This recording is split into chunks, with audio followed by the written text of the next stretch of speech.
had planned this solo camping trip for months.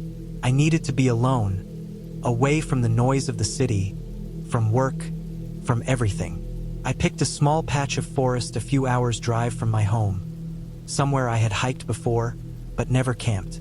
The spot was deep enough that cell service was spotty, and the trails weren't heavily used. It was perfect for the kind of isolation I wanted. I packed my gear meticulously: tent, sleeping bag, food, water, first aid kit, headlamp, a spare flashlight, a knife, a map, a compass. I drove in late afternoon, trying to arrive while there was still light. The forest smelled sharp and wet, even though it hadn't rained for a few days. Pine needles covered the ground, thick and spongy, and the trees were tall and straight, stretching far above. I found a small clearing about half a mile off the trail. It had a flat patch of earth just big enough for my tent, and a small ridge of rocks where I could set up a fire safely. I unloaded my pack, set up the tent, and collected some dry branches for a fire. The first night was quiet in a way that felt unreal. Once the sun went down, everything fell silent.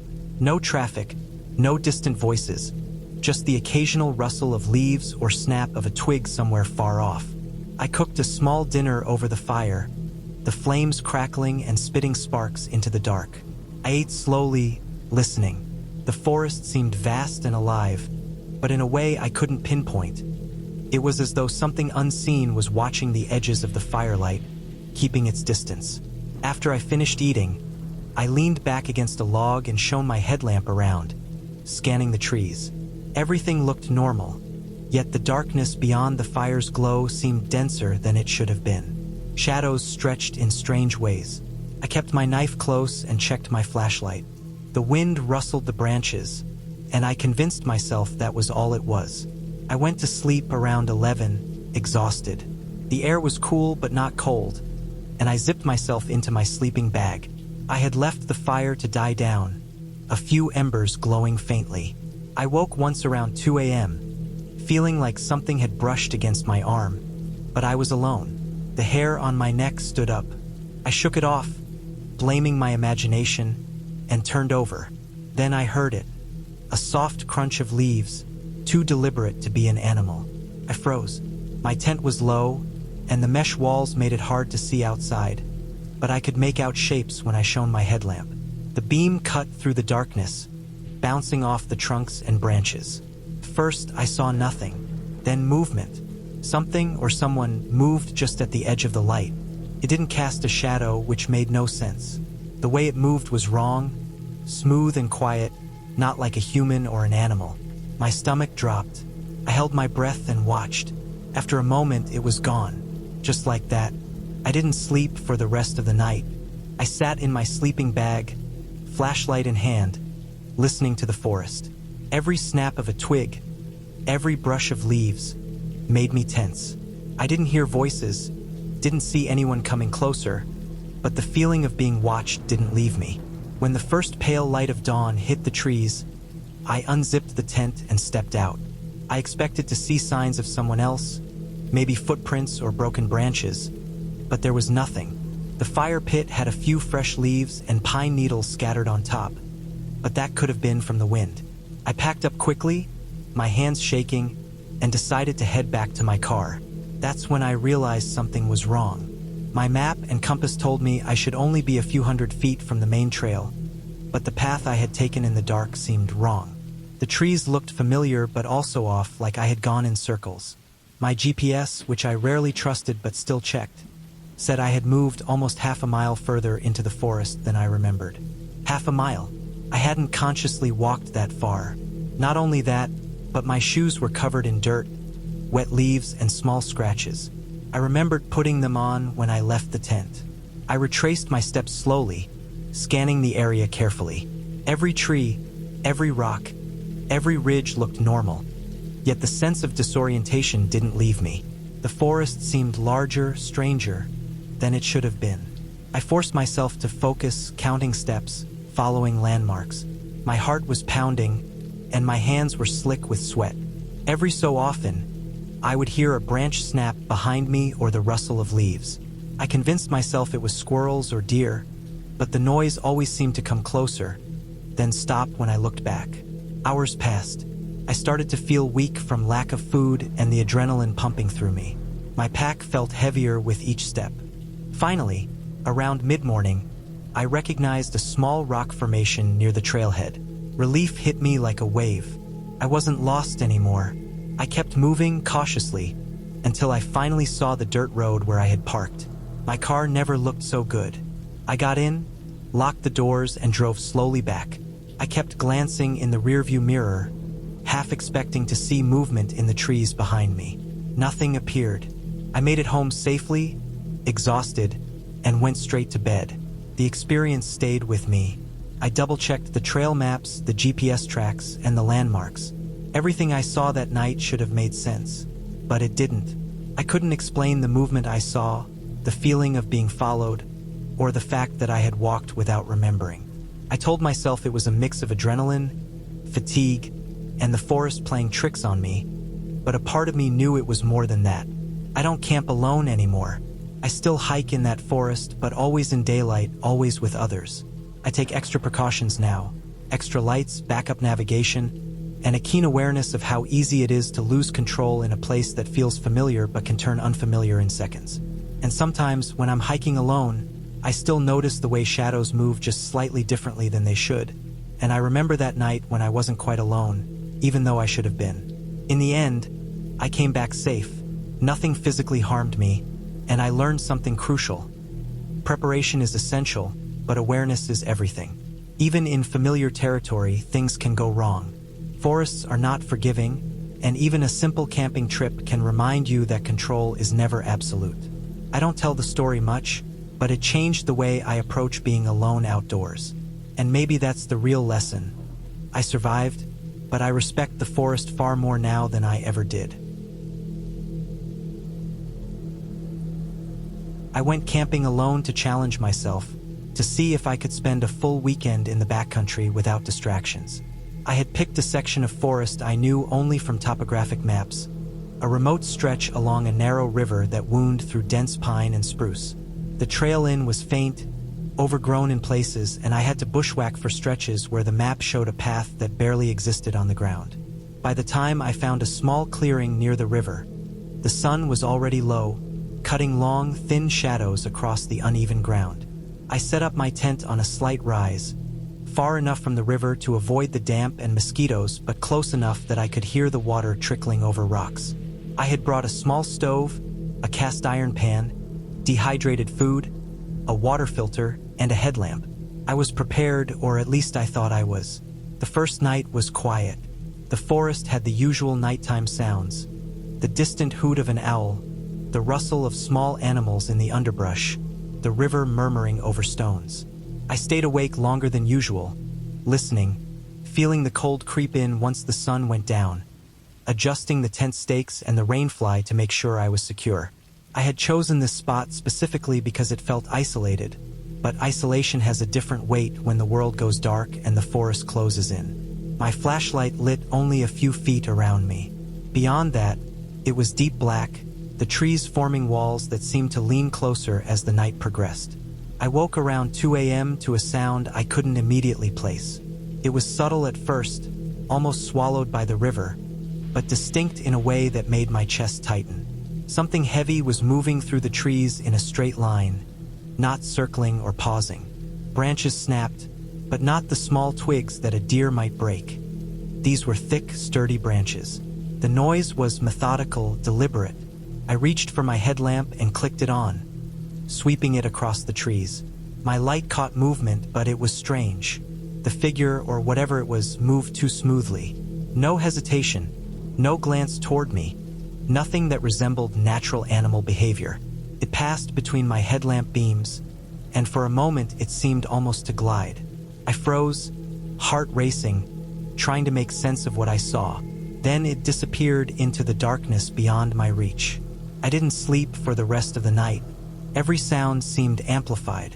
Every rustle of leaves, every snapping branch set my nerves on edge. I tried to rationalize it. A moose moving through the dense brush? A bear? I doubted it. Bears make noise, they hesitate, they sniff. This was something different. I stayed inside the tent with the flap zipped, listening. At some point, I thought I heard footsteps on the ground near the edge of the clearing, slow, deliberate, then fading. I checked my pack to make sure my small knife and whistle were within reach. Morning came with a pale light filtering through the trees. I unzipped the tent slowly, expecting to see signs of an animal or a branch broken by some natural cause. Nothing obvious. The river ran quietly. The forest looked undisturbed. But when I checked my GPS, I froze. My track showed I had moved nearly half a mile from my campsite during the night. The movement was recorded in a straight line, barefoot, with no memory at all of leaving the tent. I sat on a log, shaking, trying to reconstruct what had happened. My mind refused to provide answers. I had no injuries, no scratches, nothing to indicate a fall or struggle. The path on the GPS made no logical sense. Smooth, direct, as if I had walked with purpose, but I had no recollection. I spent the rest of the morning packing and retracing my steps, trying to find any sign of what might have caused this. I found broken twigs and patterns that didn't match animal paths, and depressions in the soft earth that suggested something heavy had brushed past. I rationalized what I could. A tree branch had fallen? I might have sleepwalked, but nothing fit perfectly. The path my GPS recorded cut straight through areas thick with undergrowth and fallen logs. Sleepwalking would have been impossible without leaving marks. The sun climbed higher, and I forced myself to move, following the faint trail back toward the main path I had used to enter the area. I stayed alert, scanning the trees and underbrush, listening. Every sound made me tense. When I finally reached the main trail, I felt a mixture of relief and disbelief.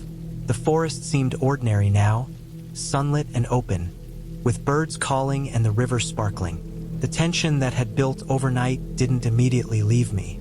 It lingered, a tightness in my chest, a cold awareness that something had been there, something that I could neither identify nor track. By the time I reached my car, the experience felt almost unreal. I was physically fine, but mentally, I carried a weight I couldn't shake. I examined the footage from my GPS, tried to map the terrain to see if a natural explanation existed. The area I had somehow traversed during the night was dense, difficult even in daylight.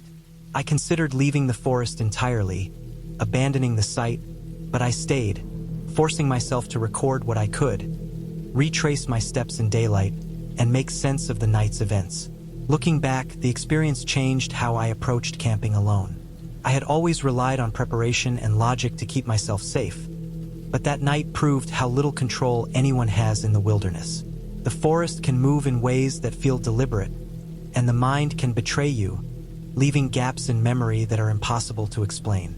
I never returned to that exact clearing. I avoided the backcountry in that region for years, hesitant to confront what might be out there, or what my own body might do under extreme stress or disorientation. Eventually, I returned to solo camping, but I never again ignored the small signs, the subtle shifts in the forest, the sound of movement that doesn't fit, the moments when your own instincts scream that something is wrong even when your rational mind sees nothing. The memory of that night stays with me, precise and cold, a reminder that wilderness isn't just a place of quiet beauty, but also a space where control is an illusion and the unexpected can happen, silently, directly, and without warning. That half-mile walked in the darkness, barefoot and unaware, remains a permanent scar on my understanding of being alone in the forest. I have accepted it as a reality that some things are beyond explanation, and sometimes survival is as much about patience and observation as it is about strength or preparation. The forest does not care, and the night holds its own laws. I left it there, in that clearing, among the trees and river, and I carry the memory with me, sharp and unshakable. I set out alone in the late afternoon, carrying only the essentials: a small backpack with a sleeping bag, a stove, water, and a compact first aid kit. The forest I chose was on the edge of a ridge I'd never explored in depth.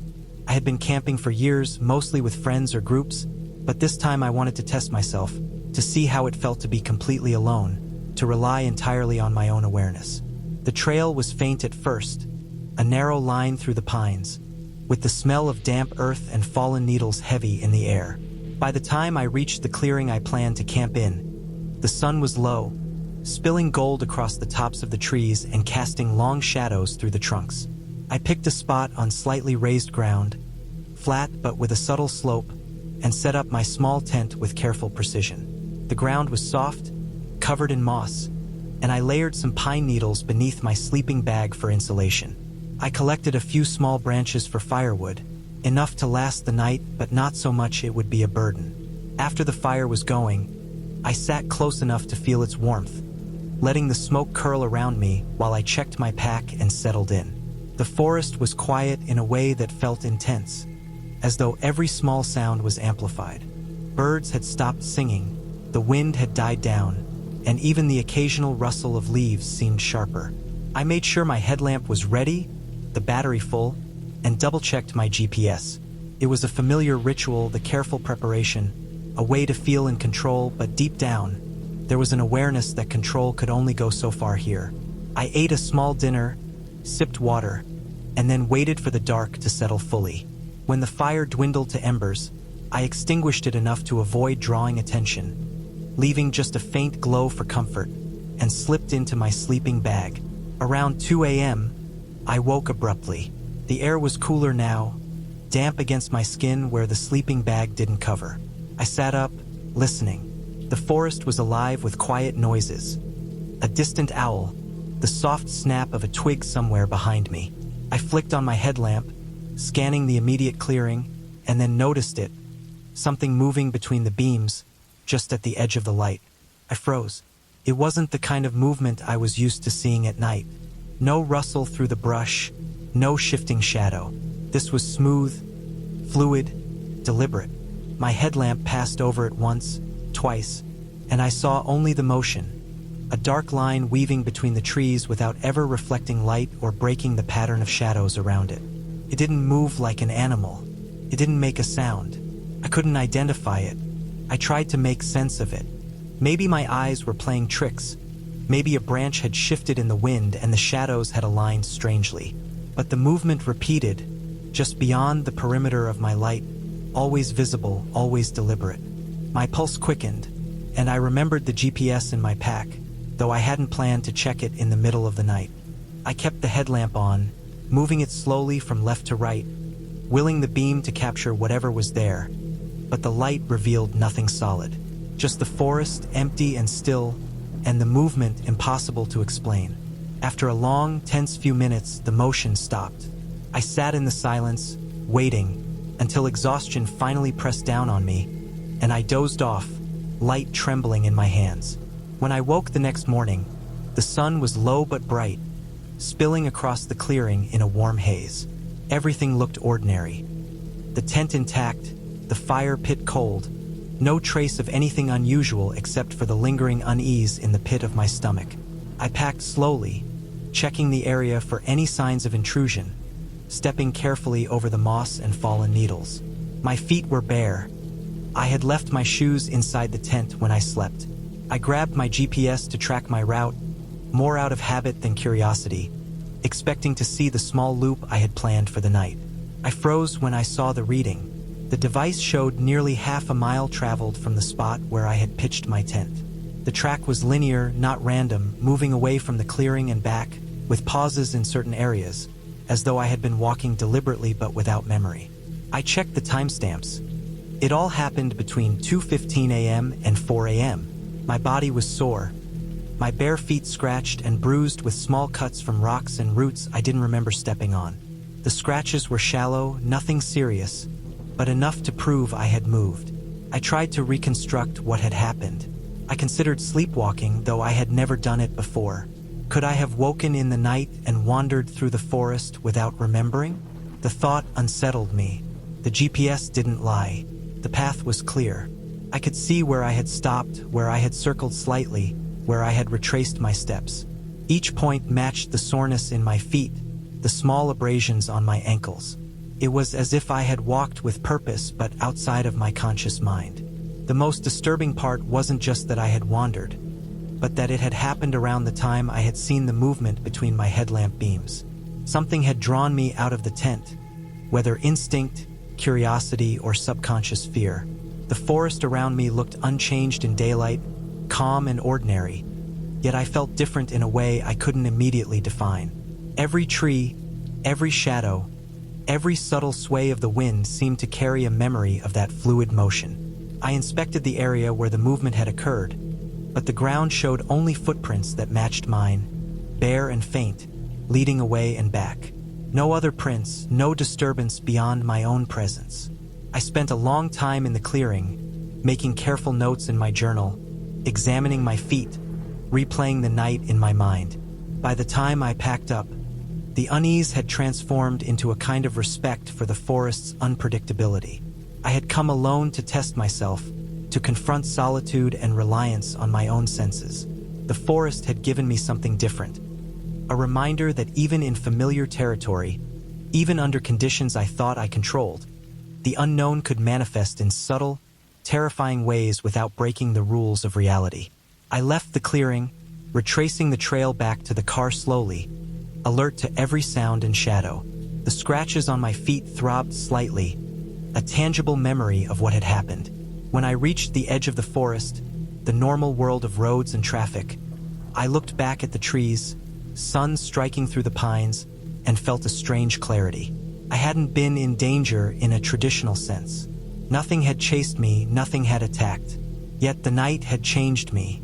I knew now that even the simplest tests of skill, endurance, and courage could reveal things beyond understanding, things entirely human in explanation yet utterly disorienting. The GPS track I later saved shows the route clearly, a record of my own absent actions, a linear mystery I can analyze but never fully explain.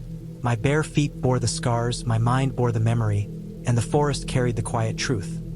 There are movements and moments in the wild that exist entirely in the gaps of our perception, and sometimes the test of solitude is not survival against nature, but survival against what our own mind allows us to do when we are awake and asleep at the same time. I've returned to that forest since, fully equipped, cautious, aware.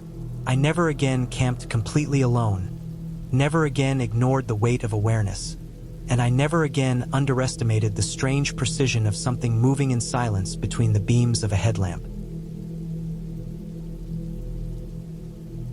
We set out in the late afternoon, 3 of us carrying packs heavy with winter gear, knowing snow was coming and we wanted to reach higher ground before the storm hit.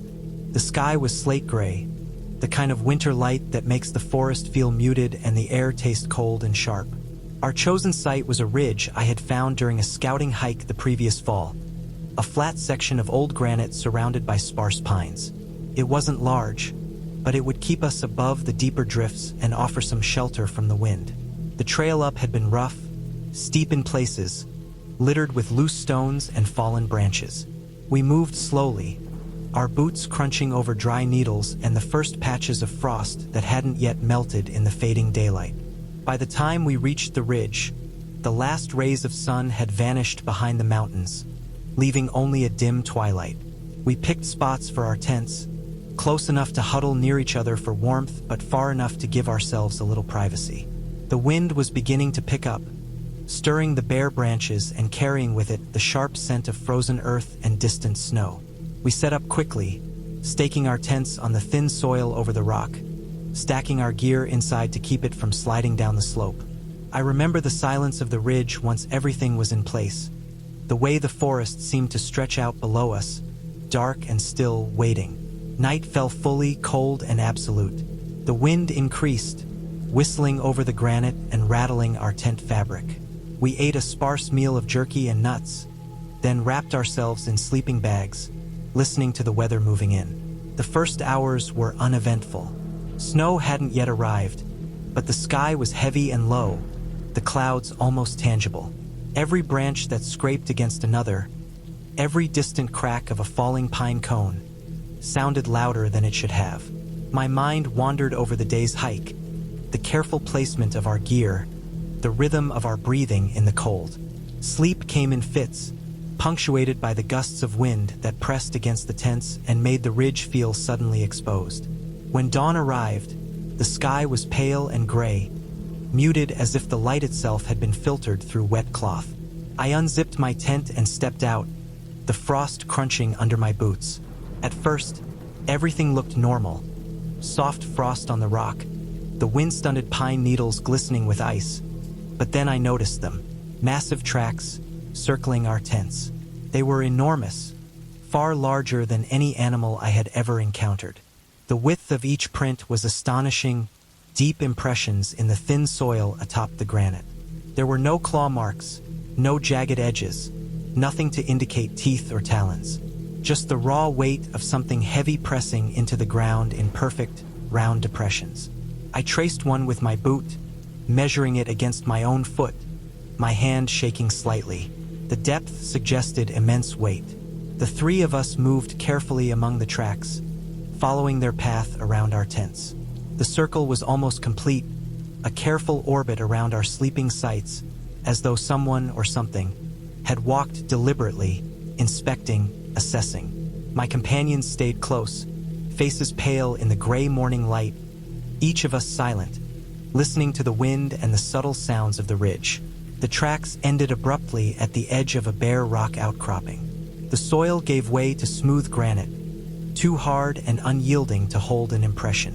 Whatever had left the prints had stopped without a trace, disappearing as completely as if it had never existed. There was no sign of passage, no drag marks, no snow displaced, nothing beyond the last depression in the thin soil. The abruptness of it made the silence heavier, more pressing. The forest below was still, the air cold and damp, the ridge exposed to the sky.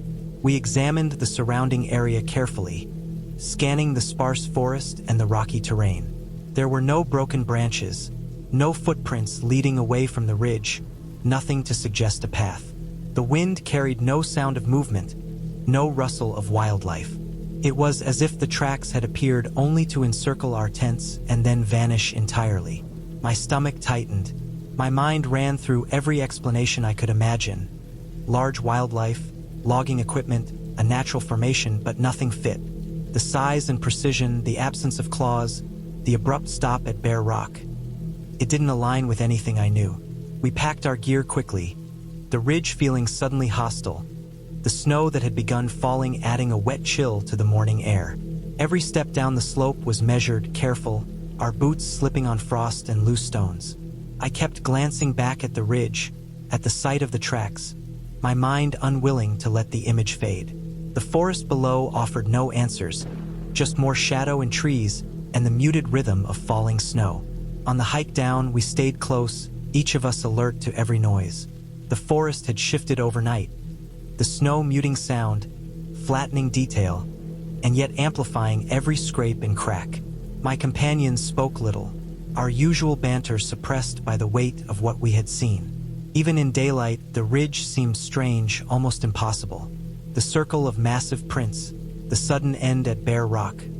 My mind replayed it continuously, searching for rational patterns. By the time we reached the road, the snow had thickened, softening edges and erasing minor tracks. I glanced back at the forested ridge, half expecting to see new impressions forming, something moving, but there was nothing. Just trees, rock, and snow, silent and indifferent. The encounter left a residue of tension I carried with me long after the hike ended. It was a reminder of how limited perception can be, how easily the mind assumes patterns where none exist, yet also how stark reality can be when something unexplainable presses against it. I have returned to that area only once since then, sticking to lower trails and avoiding the ridge entirely. The memory of the prints lingers. Too wide, too deep, no claws, ending abruptly at bare rock. I think about the ridge when I hike in winter, how snow can cover tracks but never erase the impression they leave on memory. Whatever made them was real, deliberate in its own way, and the forest offered no guidance, no clue beyond the immediate evidence. The ridge taught me something simple and unnerving. Even in familiar terrain, even with experience and preparation, the world can present something entirely outside expectation, and sometimes the most unsettling moments are the ones where there is nothing left to follow. I had planned the trip for weeks, mapping out a secluded section of forest where deer were known to roam. The hunt was the reason, the excuse, but there was something else about being alone in the woods that drew me in. The way the air smelled, the way the ground felt under heavy boots, the almost tactile quiet. I arrived late in the afternoon, carrying my pack, bow, and minimal gear. The sun was low, washing the treetops with gold before the shadows swallowed everything. I set up a small tarp near the base of an old oak, enough to give me cover but not block my line of sight. I had chosen a spot near a clearing where deer paths crossed, where the undergrowth was thin and the forest floor soft with needles and leaves. I spent the evening walking the perimeter, scanning for signs of movement, brushing my hand over rough bark and moss. Everything seemed normal. Birds flitted between the branches, squirrels scurried along fallen logs, and the occasional rustle in the underbrush hinted at deer or rabbits moving silently. By dusk, I had returned to my tarp, eating a small meal, and checking the alignment of my calls and scent attractants. The forest darkened quickly, thicker than I expected, swallowing sound and light. The first few hours were quiet, the usual nighttime chorus of crickets and distant owls filling the spaces between shadows. I kept my bow close and my senses alert, listening to every scrape and whisper. Around midnight, I heard it. At first, I thought it was an owl responding to another, the rhythmic hoots echoing through the trees. But then I noticed the pattern was off. The rhythm didn't match. It was almost perfect, a careful mimicry, but uneven, a fraction too long here, a note slightly off there. It repeated, a series of deliberate calls that didn't belong to any bird I knew. I froze, letting the sound roll over me, listening to the pauses between the hoots. My stomach tightened. It wasn't a simple mistake of timing. Someone or something was mimicking the calls. My first instinct was to assume another hunter, but the precision of it, and the way it seemed to circle without moving, didn't match any human behavior I'd seen in the woods. I waited, breathing shallow, alert to every movement. When the mimicry repeated, I responded with a real owl call, the same kind I'd practiced to lure deer. The moment I made the sound, it stopped. Dead silence. The stillness pressed in, heavier than the darkness itself. I stayed frozen for minutes, waiting for the next sound, for some indication that the mimicry had resumed, but nothing came. The forest seemed to hold its breath. Every branch, every leaf, every shift in the undergrowth felt amplified. I sat quietly, straining to hear anything, my ears picking up distant murmurs of water in a stream, the subtle scraping of bark, the movement of unseen animals. Sleep never came. I stayed near my tarp, half lying on my pack, bow within reach. The night stretched endlessly, each hour drawn out by the anticipation of movement, the fear that what I had heard might return. There were other sounds, rustling branches, the occasional snap of a twig, but nothing that repeated the strange mimicry. By the time the first gray light of dawn seeped through the canopy, I was exhausted and tense, my body rigid from hours of alertness. I gathered my pack slowly, checking every detail, every strap, every knot I had tied the night before. I decided to walk the nearby deer trail to check signs of the night's activity, moving cautiously through the soft, damp forest floor. The light was still pale, brushing the tops of ferns and small shrubs. Then I saw it. A deer, hung from a low branch of a fallen tree, suspended awkwardly but intentionally. Its body was gutted, the entrails carefully removed, but the hide, the head, the antlers were untouched. There was no blood splattered around, no drag marks beyond the immediate area. The scene was precise, almost surgical, and yet completely out of place in the quiet morning forest. I approached slowly, taking in every detail. The cut was clean, deliberate. Whoever or whatever had done this knew exactly what they were doing. It wasn't the work of a coyote or bobcat. Their methods were sloppy, driven by hunger. This was meticulous. The thought struck me sharply. This wasn't about survival. It wasn't about hunting in the conventional sense. It was something else. Maybe another hunter, someone practicing, someone leaving a warning. My stomach turned. I circled the clearing, checking for tracks, for signs of human activity, but the forest floor was undisturbed. No footprints, no tire tracks, nothing to indicate that someone had been there. I felt a strange mix of fear and clarity. Whatever had happened, it wasn't random. The mimicry of the calls, the precise gutting of the deer, the absence of other signs. It all fit together in a way I couldn't ignore. I packed my things quickly, leaving the tarp and remaining gear behind. The forest felt heavier now, thicker with intent. Every step back to my car was measured, cautious, my eyes sweeping the shadows, my ears straining for any repetition of the night's noise. The drive out was silent, the tires crunching over the gravel road, the engine the only sound in the early morning. The forest receded on either side, light spilling over the ridges, revealing ordinary trees, ordinary paths, and yet the memory of the deer, suspended and gutted, lingered. I thought about the mimicry of the owl calls, how it had stopped the instant I responded.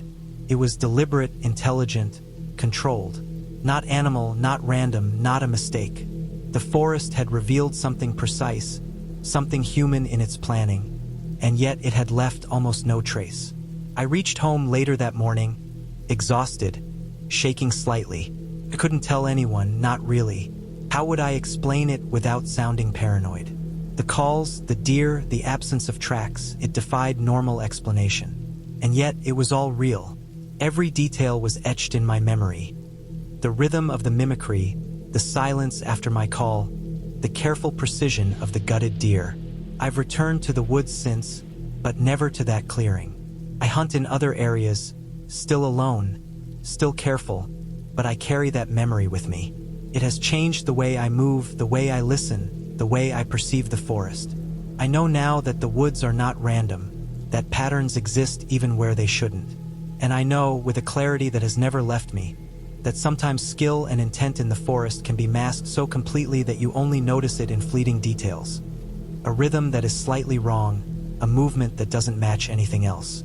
That morning, the forest taught me something I could never unlearn. Precision can hide in plain sight, and even in the quietest, most isolated places, someone is always watching. I remember the drive imperfectly, the slow, winding road out of the city, the way the streetlights thinned and the asphalt faded into cracks and patches of gravel. We didn't talk much. The plan was simple. My girlfriend and I wanted to disconnect, to go somewhere without service, without screens, without anyone else. I had marked a spot I'd found months earlier while hiking, a small clearing in a forest that looked untouched. The last stretch was rough, a narrow dirt path flanked by thick pines, and our little car rattled over every root and stone. The air smelled different as soon as we got out. Damp earth, pine resin, the faint iron tang of fallen leaves. It smelled like being completely alone. The clearing was smaller than I remembered, just enough space for the car and a single tent. I parked at the edge and we unloaded slowly, each step of the day stretching out. We didn't rush. There was a rhythm to setting up camp, one I found oddly comforting. The zipper of the tent, the folding of sleeping bags, the careful stacking of logs for a fire. By the time night began to settle, the forest had grown dark and dense, almost tactile, pressing in from all sides. The fire's glow was tiny against it, a circle of warmth and light in a universe of shadow. I could hear everything. The whisper of leaves in the breeze, the occasional snap of a branch, a far-off bird that had not yet settled for the night. We ate quietly, each of us content with the fire and the other's presence. I noticed the way shadows moved differently than in the day, how the trees seemed heavier, more solid, as though they were watching. I tried to laugh it off, but my voice sounded hollow. We both knew it, even without saying it. The isolation made ordinary noises sharper, the small movements of wildlife amplified. Every rustle in the undergrowth set my stomach on edge. Around midnight, the forest seemed to hold its breath. The usual sounds of nighttime, the insects, the distant owls, had paused, leaving a silence that was almost physical. Then it happened. A scream, short and high, a single piercing note that came from somewhere nearby. It wasn't a howl or a bird. It wasn't anything I could identify. It was abrupt, startling, and incredibly close. The hair on my arms and neck stood up. My heart jumped into my throat. My girlfriend froze beside me. The fire flickered, shadows jumping against the trees. I scanned the perimeter with my headlamp, moving slowly, carefully, but I couldn't see anything. There was no rustling, no sign of an animal passing by. Nothing but the trees and the faint glow of our fire. We stayed awake after that, or at least I tried. I kept checking the edges of the clearing, listening for any repeat, any indication that something was moving. But nothing came, just the oppressive quiet, thick enough to choke on, only broken by the occasional groan of a tree limb swaying in the wind. We didn't sleep much, each of us alert to every sound. I kept thinking about that scream, the impossibility of it, how sharp it had been, how close. Whatever it was, it didn't make sense. By dawn, the light began to leak through the trees, casting long, pale shadows across the forest floor. I tried to shake off the tension from the night, the lingering feeling that we hadn't been entirely alone. We packed methodically, folding the tent, rolling up sleeping bags, stacking the remaining firewood. Everything felt slower than usual, like moving through water. I could still hear echoes of the scream in my head, its unnatural sharpness pressing against my thoughts. When we reached the car, my stomach sank. Both doors were unlocked. We remembered locking them before going to sleep. I had turned the key in the locks myself. My girlfriend confirmed the same, her face tight with unease. Nothing had been stolen. Nothing had been touched, at least in any obvious way. Everything in the car was exactly where we left it. The keys, the bags, even a half-empty bottle of water. There were no footprints around the car that we could see. No sign that anyone had come near it. The ground was damp, pressed with impressions from the night before, but no new marks betrayed any presence. I ran through scenarios in my head, each one more unsettling than the last. Could an animal have somehow triggered the locks? Maybe, but what animal could have done it without leaving any trace? Could the wind or some mechanical failure have caused it? Possibly, but the locks were old and stubborn. They never unlocked themselves. The forest seemed too still for anything to have moved unnoticed. I stared at the car, at the clearing, at the trees, trying to reconcile the quiet with the impossibility of it. We didn't linger. I slid into the driver's seat, my hands gripping the wheel with tension I couldn't release, and we left the clearing. The dirt path seemed longer on the way out, the trees pressing in more tightly, shadows stretching across the road as the morning light failed to fully penetrate the canopy. I couldn't shake the feeling of being watched, of the scream echoing just behind us, just out of sight. We drove without speaking, each of us lost in our own thoughts, replaying the events of the night. By the time we reached the paved road and our phones began to pick up service, I felt a strange relief, though it was mixed with lingering unease. Everything in the daylight seemed ordinary again. The sky pale and empty, the road straight and predictable, other cars moving past without incident. But I knew that night had left something behind, something that couldn't be explained. Not by animals, not by wind, not by mechanical error. Just the scream and the unlocked doors, small signs that we weren't as alone as we thought. We didn't talk about it much after that, but the memory stayed with me. I thought about it every time I went camping, every time I drove into the woods. The scream, so short and high, and the car doors, unlocked for no reason. That single night reshaped the way I approached solitude, the way I thought about isolation. There's something about being in the woods, in the dark, when no one else is around, that makes you aware of the fragility of control. I thought we were careful, that we had everything locked down, that we could disconnect and be safe. But that night reminded me that in the forest, even when you think you're alone, the rules are different. It wasn't supernatural. There were no ghosts, no monsters. Just a moment, a scream, a small disruption in the order we had built. And yet, the clarity of it, the undeniable fact that something had occurred and left behind an impossible trace, stayed with me. That night, the forest had reminded me that being alone doesn't always mean being safe. Sometimes, it just means you notice the things you weren't supposed to, things that don't make sense, things that linger long after the light returns.